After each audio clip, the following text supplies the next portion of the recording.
تورې که مسلمانې که یهودي که ایزک یې دلته نشي تللی. دا یوازې د سپین پوستو سیمه ده چې په امریکا کې جوړه شوې. د دې سیمې نوم دی بیرته ځمکې ته ورتلون او دوی وایي چې موږ د خپلو سپین پوستکو کلتور بیرته راژوندی کوو. ورور دلته حتی سپین پوستکي دي. دا د اوزک غرونو کې جوړه شوې سیمه ده په امریکا کې چې دوی یوازې اجازه ورکوي چې سپین پوستکي عیسویان یو بل سره راټول شي او دلته مزې وکړي. دوی وایي چې دا یوه آزاده ټولنه او ډله ده او دوی دا حق لري چې وټاکي د دوی همسایه څوک او اجازه ورنکړي هغه چاته چې د دوی نه خوښیږي.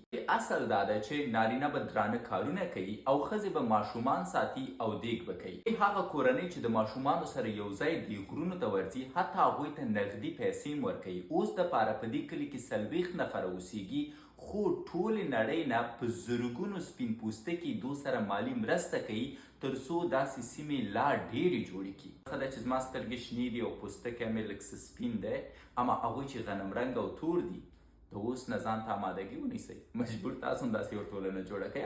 نړۍ کې نژاد پرستي خپل اوج ته رسېدلې، اما دا کار په اسلام کې مطلق حرام دی.